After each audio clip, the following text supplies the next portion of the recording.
चला तर मी कल्पना आज एक नवीन रेसिपी घेऊन आलेली आहे. उन्हाळा स्पेशल जेवण करते वेळेस जेवणाची लज्जत वाढवण्यासाठी, जेवण जास्त जाण्यासाठी आपल्याला एक चटपटीत पदार्थ बनवायचा आहे. चला तर मी सुरुवात केलेली आहे. ह्या ठिकाणी आलू घेतलेले आहेत, 2 आलू घेतलेले आहेत, स्वच्छ धुवून घेतलेले आहेत. त्यावरची आपल्याला साल काढून घ्यायचं आहे. पूर्ण साल काढून झाले की आपण हे आलू जे आहेत ते पाण्यामध्ये ठेवणार आहोत, जे की लाल पडणार नाही.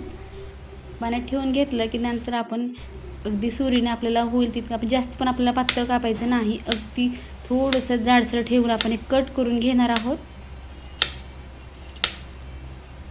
अगदी चटपटीत खमंग जेवण जाण्यासाठी आपण हा पदार्थ बनवत आहोत. रोज रोज तेच तेच खाऊन कंटाळा आला की काहीतरी खमंग खावं वाटतं.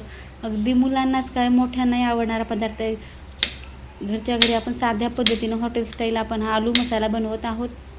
ह्या ठिकाणी पूर्ण आलू कट करून झालेला आहे. आता ह्या ठिकाणी ह्या पद्धतीनं कट करून पाण्यात ठेवलेला आहे. गॅसवरती तवा ठेवलेला आहे. थोडंसं आपल्याला तेल टाकून अगदी कमी तेलामध्ये आपण हा पदार्थ बनवत आहोत. जास्त तेल लागत नाही, तळायचं तेल नाही आपल्याला.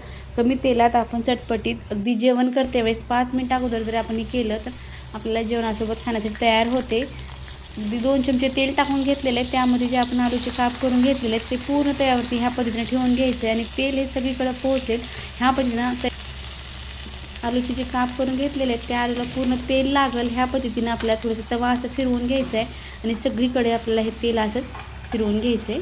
1-2 मिनटाकरता आपल्याला वरती झाकण ठेवायचं आहे. झाकण ठेवल्यामुळे आलू जे आहे तो मस्त मऊसर होईल आणि पूर्ण शिजला जाईल.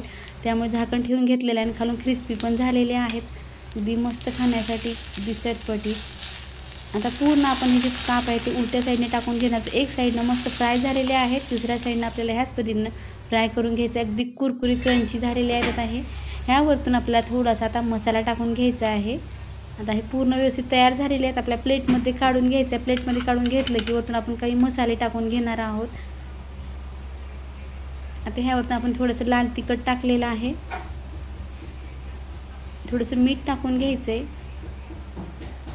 जर झणझणीत आवडत असेल तर तुम्ही ह्या ठिकाणी लाल तिखट भरपूर असं टाकलं तरी चालते. थोडंसं आपण ह्या ठिकाणी गरम मसाला टाकून घेतलेला आहे. धनेपूड टाकून घ्यायचं आहे, भरपूर असे धनेपूड टाकायचं आहे.